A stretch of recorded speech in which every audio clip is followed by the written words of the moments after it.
امید ہے کہ آپ کو جنگ بدر کا یہ پورا واقعہ ضرور پسند آئے گا۔ دوستو، حضور پرنور نبی کریم صلی اللہ تعالیٰ علیہ وسلم اپنے 313 صحابہ کرام رضی اللہ تعالیٰ عنہم کے ساتھ سن 2 ہجری میں مدینہ شریف سے بدر کی جگہ پر پہنچے، جہاں مکہ کے کافروں کے ساتھ مسلمانوں السلام علیکم ورحمۃ اللہ وبرکاتہ۔ امید ہے آپ لوگ سب خیریت سے ہوں گے۔ میں بھی الحمدللہ اللہ کا لاکھ لاکھ شکر ہے سن خیریت سے ہوں۔ اور انشاءاللہ جس ویڈیو پہ رشن دے رہے ہیں تحصیل علم، ان کے چینل کا نام ہے، ان کے چینل کا لنک بڑی سی صبح کو دے دوں گا، آپ لوگوں نے چاہے سبسکرائب کریے گا اور میری ویڈیو انٹر دیجیے۔ دوستو بڑی امپورٹنٹ ویڈیو ہے آج کی، بہت پیاری ویڈیو ہے آج کی، اور بہت بہترین ویڈیو ہے آج کی، اور بہت عبرت والی ویڈیو بھی ہے آج کی۔ کیونکہ یہ جنگ بدر کا واقعہ ہے، اور اس ویڈیو کے ذریعے سے ہم یہی جاننے کی کوشش کریں گے جنگ بدر کیسے ہوئی تھی، کس طرح سے ہوئی تھی، اور صرف 313 صحابہ کے ساتھ یہ جنگ لڑی گئی تھی۔ تو آئیے ہم لوگ جاننے کی کوشش کرتے ہیں جنگ بدر کا پورا تفصیل سے واقعہ ہم لوگ سنیں گے، اور اس کو غور سے سنیے گا، اور ہمارے پیارے کا نبی پاک صلی اللہ علیہ وسلم نے کس طرح صحابہ ان سے محبت کرتے تھے، اور آپ کو سمجھ لیجیے بہت محبت کرتے تھے۔ جب نبی پاک صلی اللہ علیہ وسلم وضو کرتے تھے تو صحابہ ایسے ہاتھ لے کے کھڑے ہو جاتے تھے، پانی گرنے نہیں دیتے تھے زمین پہ، اتنی محبت کرتے تھے۔ تو کیا ہم ان سے اتنی محبت کرتے ہیں؟ ہم کو بھی چاہیے کہ اپنے پیارے رسول سے بے پناہ محبت کریں، سمجھ لیجیے بے پناہ محبت کریں گے، انشاءاللہ دنیا بھی کامیاب اور آخرت بھی کامیاب ہو جائے گی۔ تو چلیے آئیے ہم سنتے ہیں جنگ بدر کا پورا واقعہ، اور اس ویڈیو کو اینڈ تک ضرور دیکھیے گا، اور اچھی لگے تو شیئر بھی کریے گا۔ تو چلیے بنا دیری پہلے ویڈیو اسٹارٹ کرتے ہیں، پھر اس کے بعد بات کرتے ہیں۔ بسم اللہ الرحمن الرحیم۔ السلام علیکم دوستو، آج ہم آپ کو جنگ بدر کا پورا واقعہ بتانے والے ہیں۔ امید ہے کہ آپ کو جنگ بدر کا یہ پورا واقعہ ضرور پسند آئے گا۔ دوستو، حضور پرنور نبی کریم صلی اللہ تعالیٰ علیہ وسلم اپنے 313 صحابہ کرام رضی اللہ تعالیٰ عنہم کے ساتھ سن 2 ہجری میں مدینہ شریف سے بدر کی جگہ پر پہنچے، جہاں مکہ کے کافروں کے ساتھ مسلمانوں کی ایک مشہور جنگ بدر ہوئی۔ جب آپ لوگ بدر کی جگہ پر پہنچے تو رات ہو چکی تھی۔ اس وقت عرب کے کافروں کے فکس کیے گئے ٹائم کے مطابق یہ طے ہوا کہ صبح جنگ ہوگی، لہٰذا رات بھر آرام کیا جائے۔ پھر ایک طرف مسلمانوں کی فوج نے پڑاؤ ڈالا، جبکہ دوسری طرف کفار اپنی فوج کے ساتھ ٹھہرے۔ حالانکہ اگر یہ معلوم ہو جائے کہ صبح جنگ ہونے والی ہے تو خوف کے مارے نیند کہاں آئے گی۔ دوسری طرف صحابہ کرام تو شہادت پانے کی خوشی میں ویسے بھی نہ سو سکے۔ صبح نہ جانے کس کس کی قسمت میں شہید ہونا لکھا ہے۔ ادھر اللہ تعالیٰ کی قدرت کاملہ سے کفار رات بھر ڈر کے مارے سو نہ سکے۔ صبح ہوئی، حضور نبی کریم صلی اللہ تعالیٰ علیہ وسلم نے نماز فجر کی امامت فرمائی، اور سارے صحابہ کرام رضی اللہ تعالیٰ عنہم نے جماعت سے نماز ادا کی۔ نماز کے بعد نبی کریم صلی اللہ تعالیٰ علیہ وسلم نے سب سے کہا، اگر ایسا ہو جائے کہ اللہ رب العزت کی جانب سے 1000 فرشتے تمہیں جنگ میں ساتھ دیں تو کیسا رہے گا؟ یہ سن کر صحابہ کرام خوشی کے مارے جھوم اٹھے۔ رسول اللہ صلی اللہ تعالیٰ علیہ وسلم نے پھر سے فرمایا، اگر 3000 فرشتے آ جائیں تو کیسا رہے گا؟ ایک بار پھر صحابہ خوشی سے جھوم اٹھے۔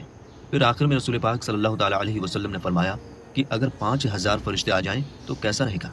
اتنا سننا تھا کہ صحابہ کرام بہت خوش ہوئے اور کہنے لگے کہ اگر ایسا ہو گیا تو ہم کفار سے یہ جنگ بڑی آسانی سے جیت جائیں گے۔ قربان جائیے سرکار دو عالم حضرت محمد مصطفیٰ صلی اللہ تعالیٰ علیہ وسلم پر کہ اس وقت اللہ رب العزت نے فرشتے بھیجنے کا ارادہ نہیں فرمایا تھا، لیکن جب حضور نبی کریم صلی اللہ تعالیٰ علیہ وسلم نے فرما دیا تو اللہ تعالیٰ نے اپنے حبیب کے لیے فرشتوں کی فوج بھیج دی۔ میرے دوستوں، فرشتوں کی تعداد کو لے کر الگ الگ فتویٰ بھی جاری کیے گئے ہیں، اور کئی الگ الگ تعداد کا ذکر بھی کیا جاتا رہا ہے۔ ایسے میں ہمیں جتنا معلوم تھا ہم نے آپ کو بتا دیا۔ اگر آپ کو اس میں کوئی غلطی نظر آتی ہے تو کمنٹ باکس میں ضرور لکھیں۔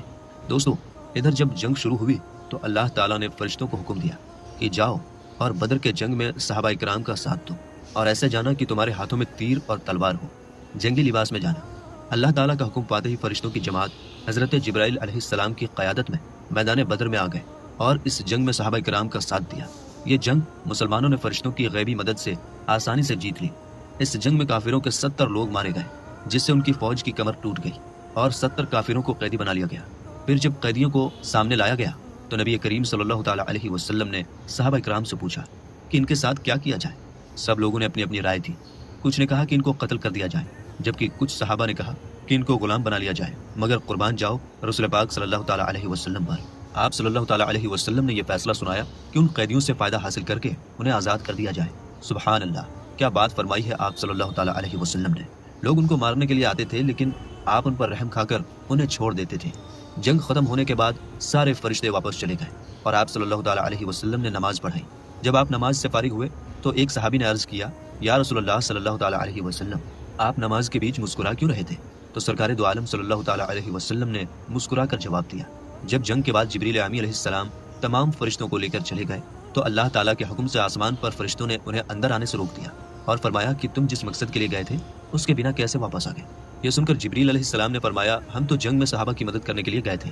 फिर उन फरिश्तों ने जवाब दिया कि नहीं, तुमको मोहम्मद रसूलुल्लाह सल्लल्लाहु ताला अलैहि वसल्लम की खातिर भेजा गया था, लिहाजा जाओ और जब तक उनसे इजाज़त ना ले लो तब तक वापस ना आना। इसी वजह से जिब्रील अलैहिस्सलाम मेरे पास आए थे और उस वक्त हम नमाज अदा कर रहे थे। मैं नमाज में बोल नहीं सकता था, इसलिए मुस्कुराकर मैंने उन्हें इजाज़त दी कि हाँ, अब तुम सब जा सकते हो। सुभान अल्लाह। जंग बदर में कुल 14 सहाबा शहीद हुए, जिनमें से 6 मुजाहिर और 8 अंसार थे। मुजाहिरीन के नाम ये हैं: हज़रत उबैदा बिन अल-बारिस, हज़रत उमैर बिन अबी वक़ास, हज़रत उमैर बिन अब्द उमरू, हज़रत आकिल बिन अबी बकीर, हज़रत महजा, हज़रत सफ़वान बिन बैज़ा। और अंसार सहाबा के नाम ये हैं: हज़रत साद बिन खुसीमा, हज़रत मुबश्शिर बिन अब्दुल मुंज़िर, हज़रत हरीसा बिन सुराका, हज़रत माउन बिन उफ़रा, हज़रत उमैर बिन हमाम, हज़रत राफ़े बिन मुअल्ला, हज़रत औफ बिन उफ़रा, हज़रत यजीद बिन हारिस रज़ियल्लाहु ताला अलैहिम अजमाइन। इन शुहदाए बदर में से 13 हज़रात तो मैदान बदर में ही दफन हुए, मगर हज़रत उबैदा बिन हारिस रज़ियल्लाहु ताला अन्हु ने चूँकि बदर से वापसी पर मंजिल सफ़रा में वफ़ात पाई, इसलिए उनकी कब्र मुबारक मंजिल सफ़रा में है। अल्लाह रब्बुल इज़्ज़त कुरान में इरशाद फरमाता है, जो खुदा की राह में मारे गए उन्हें मुर्दा न कहो, बल्कि वो जिंदा हैं, लेकिन तुम्हें खबर नहीं। पारा 2 सूरह बकरा आयत नंबर 154। और जो अल्लाह की राह में मारे गए, हरगिज़ उन्हें मुर्दा न ख्याल करना, बल्कि वो अपने रब के पास जिंदा हैं, रोज़ी पाते हैं। पारा 4 सूरह आले इमरान आयत 169। हुज़ूर पाक सल्लल्लाहु ताला अलैहि वसल्लम इरशाद फरमाते हैं कि शहीद को कत्ल की बस इतनी ही तकलीफ होती है जितनी चींटी के काटने से होती है, वरना मौत की तकलीफ के बारे में रिवायत है कि किसी को अगर 1000 तलवार के जख्म दिए जाएं तो इसकी तकलीफ मौत की तकलीफ से कहीं ज्यादा हल्की होगी और अल्लाह के यहाँ उसे 6 इनामात दिए जाते हैं। नंबर 1, उसके खून का पहला कतरा जमीन पर गिरने से पहले उसे बख्श दिया जाता है और उसकी रूह को फौरन जन्नत में ठिकाना मिलता है। नंबर 2, कब्र के अजाब से महफूज हो जाता है। नंबर 3, उसे जहन्नुम से रिहाई मिल जाती है। नंबर 4, उसके सर पर इज्जत का ताज रखा जाता है। नंबर 5, उसके निकाह में बड़ी बड़ी आंखों वाली 72 हूरें दी जाएंगी। नंबर 6, उसके खानदान के 70 लोगों के हक में उसकी शफाअत कबूल की जाएगी। आइए जानते हैं कि जंग बदर में मुसलमानों के पास क्या क्या सामान था। सिर्फ 313 लोग थे, 70 ऊँट थे, 3 घोड़े थे, 8 तलवार और 6 ज़िरा थे। और काफिरों की फौज के पास क्या क्या सामान था, अब आइए देखते हैं। वो 1000 लोग थे, 700 ऊँट थे, 100 घोड़े थे, 950 तलवार और 950 ज़िरा थी। काफिरों की फौज के पास खाने पीने की चीज़ों की कोई कमी नहीं थी। रोजाना 11 ऊँट ज़िबा करके खाते थे। जब वो किसी पानी के किनारे पड़ाव करते तो खेमे लगाते थे। उनके साथ गाने वाली तवाइफें भी थी। इस्लामी लश्कर के पास खाने पीने का सामान नहीं था। किसी के पास 7 तो किसी के पास 2 खजूरें थी। मुसलमानों के पास एक भी खेमा नहीं था। साहबा इकराम ने खजूर के पत्तों को और टहनियों से एक झोपड़ी तैयार करके हुजूर अक़दस नबी करीम सल्लल्लाहु ताला अलैहि वसल्लम को उसमें ठहराया था। आज उस जगह पर मस्जिद बनी हुई है। कुफार की फौज से 70 आदमी कैद किए गए और 70 आदमी कत्ल हुए, जिनमें अबू जहल भी शामिल था। इस्लामी लश्कर में 14 सहाबा शहीद हुए और मुसलमानों को जीत हासिल हुई। दोस्तों, हमने आपको जंग बदर का वाकया आसान तरीके से बता दिया, लेकिन जंग बदर का वाकया सिर्फ सुनने या खुश होने के लिए नहीं है, बल्कि हमें इससे सीखना चाहिए। दोस्तों, आप गौर कीजिए, आज हमारे पास सब कुछ है, अल्लाह के फजल से किसी चीज़ की भी कमी नहीं है, फिर भी मुसलमानों को हर जगह सताया जा रहा है, मारा काटा जा रहा है, मुसलमानों के घरों को जलाया जा रहा है। दोस्तों, क्या आपने सोचा है आखिर ऐसा क्यों हो रहा है? आज का मुसलमान अपने दीन से भटक रहा है। आज लोगों ने नबी करीम सल्लल्लाहु ताला अलैहि वसल्लम के हदीस मुबारक और कुरान पाक पर अमल करना छोड़ दिया है। एक वो लोग थे जो जान देकर भी ईमान से हटते नहीं थे, और एक हम लोग हैं जो 2 रुपए में अपना ईमान तक बेच देते हैं। मेरे दोस्तों, हमें चाहिए कि हम लोग 5 वक्त की नमाज की पाबंदी करें, क्योंकि नमाज एक ऐसी चीज़ है जो आधे से ज़्यादा गुनाहों से रोक देती है। दूसरी बात यह है कि हम अपने घरों में इस्लामी तहजीब और शरीयत को लागू करें। घरों में टीवी, सीरियल या फिल्में देखकर बरकत ख़त्म ना करें। एक दूसरे के साथ मोहब्बत से पेश आएँ।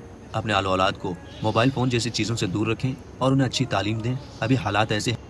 तो दोस्तों, ये था हमारा रिएक्शन जो हमने देखा जंग बदर का पूरा वाक़या हम लोगों ने आज सुना है इस वीडियो के ज़रिए से। और सबसे अहम बात तो सोचिए 313 और उधर हज़ारों की तादाद में लश्कर, फिर भी ईमान पुख्ता था, अल्लाह के रसूल साथ में थे और जानते थे कि अल्लाह के नबी हमारे साथ हैं तो अल्लाह की रहमत भी हमारे साथ है। और ईमान इतना पुख्ता, इतना मजबूत था कि एकदम मतलब कोई हिला नहीं सकता था। इसलिए अल्लाह की मदद भी आती थी। और आज के हालात कुछ ज़्यादा ख़राब हो गए, क्योंकि आज हम लोग का ईमान पुख्ता मजबूत नहीं है, इसलिए अल्लाह की मदद भी नहीं आ रही है। तो जब अल्लाह की मदद जब आती है, जब ईमान एकदम मजबूत एकदम पुख्ता होगा और अल्लाह राज़ी होगा, तो इंशाअल्लाह मदद भी ज़रूर आएगी। तो ये था हमारा रिएक्शन जो देखा हम लोगों ने। उम्मीद है वीडियो आप लोग अच्छी लगी होगी। अच्छी लगी तो उसको शेयर करिएगा। फिर मिलेंगे इंशाअल्लाह नेक्स्ट वीडियो में। तब तक के लिए अस्सलाम वालेकुम व रहमतुल्लाहि व बरकातहू।